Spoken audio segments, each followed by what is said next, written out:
Hello viewers. तो जैसा कि आपको पता है कि हमने फ़ोटो केमिस्ट्री का एक न्यू चैप्टर स्टार्ट किया है। आज उसी का हम एक बहुत इंपॉर्टेंट टॉपिक पढ़ रहे हैं, वो है कॉन्सिक्वेंसेस ऑफ लाइट एब्जॉर्प्शन, यानी एटम और मॉलिक्यूल के अंदर किस तरह डिफरेंट वे में लाइट एब्जॉर्ब होती है और उसके नतीजे में क्या क्या रिजल्ट्स आते हैं। तो इसमें हमारे पास हम दो तरह के इफ़ेक्ट पढ़ेंगे, एक है प्राइमरी इफ़ेक्ट और दूसरा है सेकेंडरी इफ़ेक्ट। जो प्राइमरी इफ़ेक्ट है ये बिल्कुल सिंपल है, इसको हम दो वे में बता सकते हैं।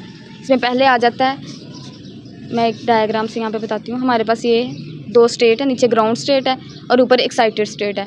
अब ग्राउंड स्टेट में क्या होगा, जो भी हमारे पास एटम या मॉलिक्यूल होंगे उसके ऊपर एक फ्रीक्वेंसी की लाइट पड़ेगी, वो लाइट को अब्जॉर्ब करेगा और चला जाएगा एक्साइटेड स्टेट में चला जाएगा। वहाँ पे 10⁻7 से 10�8 सेकंड तक स्टे करेगा और फिर वहाँ से बैक नीचे आ जाएगा और जो है वो प्रोडक्ट में कन्वर्ट हो जाएगा। ये है हमारे पास सिंपल। और इसकी सेकंड जो है वो ये है कि जब बहुत ज़्यादा कोई भी हमारे पास जो एटम है उसमें जो इलेक्ट्रॉन मौजूद हैं, जब वो बहुत ज़्यादा हाई एनर्जी की जो है वो अब्जॉर्ब कर लेंगे तो वो जंप कर जाएंगे, यानी इस एक्साइटेड स्टेट के बजाय वो जंप करके किसी और एक्साइटेड स्टेट में चले जाएंगे और जो भी एटम और मॉलिक्यूल हैं वो आयंस के अंदर कन्वर्ट हो जाएंगे। जो सेकंड हमारे पास है सेकेंडरी इफेक्ट, ये प्राइमरी इफेक्ट को ही फॉलो करता है। अब इसमें मुख्तलिफ तरह की टाइप आ जाती हैं। जो सबसे पहले है फ्लोरेसेंस। हमने सबसे पहले फ्लोरेसेंस में क्या है, हमारे पास जो एटम है या जो मॉलिक्यूल है ग्राउंड स्टेट में, वो एक फ्रीक्वेंसी की लाइट को अब्जॉर्ब करेगा, एक्साइटेड स्टेट में जाएगा और एक्साइटेड स्टेट से वापस नीचे आएगा। इसकी फॉर्म में हमारे पास ग्लो प्रोड्यूस होगी, यानी जितनी भी उसने लाइट अब्जॉर्ब की थी जो फ्रीक्वेंसी की, वो सारी की सारी रिलीज़ कर देगा। यह है फ्लोरेसेंस। और इसमें जो इसकी जो शेल्फ लाइफ है, यानी जितनी देर तक ये एक्साइटेड स्टेट में स्टे करता है, वो है 10⁻8 सेकेंड।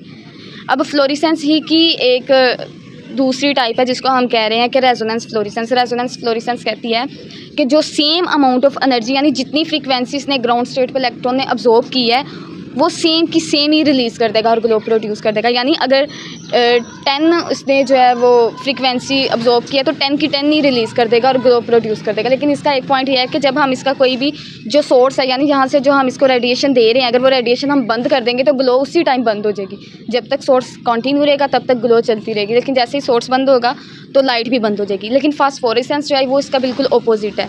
इसमें हम क्या करेंगे, हमारे पास ये ग्राउंड स्टेट है, ग्राउंड स्टेट से जब ये इलेक्ट्रॉन जाएगा एक्साइटेड स्टेट में, वहाँ पे कुछ देर के लिए वो स्टे करेगा, वो है 10⁻3 सेकंड।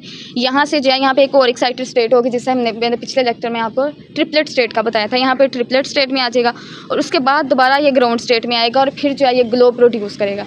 अब इसमें एक पॉइंट जो इजाफी आता है, इसको हम डिले फ्लोरेसेंस भी कहते हैं। मतलब यह है कि जब हम इसका पीछे से सोर्स, जहाँ से जो रेडिएशन पड़ रही है, अगर हम उसका सोर्स कट ऑफ भी कर देंगे ना, उसके थोड़ी देर बाद भी जो है वो थोड़ी सी जो है वो ग्लो करता रहेगा थोड़ी देर के लिए।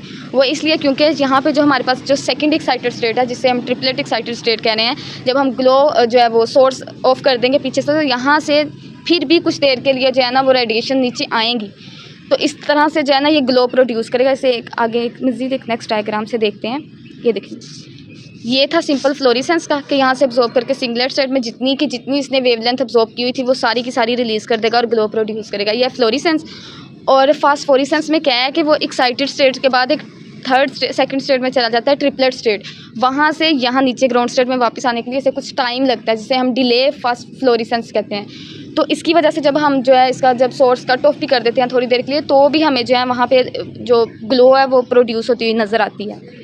जो थर्ड है इसका, इसी में आ जाता है इसकी कॉन्सिक्वेंसेस में, वो है फोटोकेमिकल रिएक्शन। फोटोकेमिकल रिएक्शन हमने देखा ये लो फ्रीक्वेंसी वाले रिएक्शन होते हैं। इसमें हमारे पास एक्साइटेड और नॉन एक्साइटेड दोनों जो मॉलिक्यूल होते हैं वो मिलके प्रोडक्ट बना देते हैं। और जो फोर्थ मोस्ट इंपॉर्टेंट, जो इसका पीछे सेकंड हमने एक लेक्चर भी छोड़ा था जिसका नाम था फोटोसेंसिटाइज रिएक्शन। फोटोसेंसिटाइज रिएक्शन में मैंने फिर भी थोड़ा सा ओवरव्यू दे देती हूँ। मैंने ये बताया था कि ये ऐसे रिएक्शन होते हैं जिसमें हम सेंसिटाइजर यूज़ कर रहे होते हैं अपने मॉलिक्यूल को एक्टिवेट करने के लिए, क्योंकि वो डायरेक्ट सनलाइट अब्जॉर्ब करके एक्टिवेट नहीं हो रहा होता। ये सेंसिटाइजर लाइट को अब्जॉर्ब करता है और अपनी एनर्जी नॉन एक्साइटेड मॉलिक्यूल को दे देता है, जिसकी वजह से आगे वो प्रोडक्ट बनाता है एक्साइट होकर।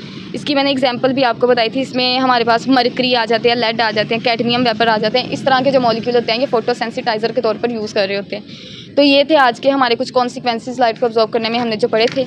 इसमें अगर आपको किसी भी किस्म की कन्फ्यूजन हो तो आप पूछ सकते हैं, और इंशाल्लाह बाकी इनके जो लेक्चर हैं आप तक आते रहेंगे। Thank you.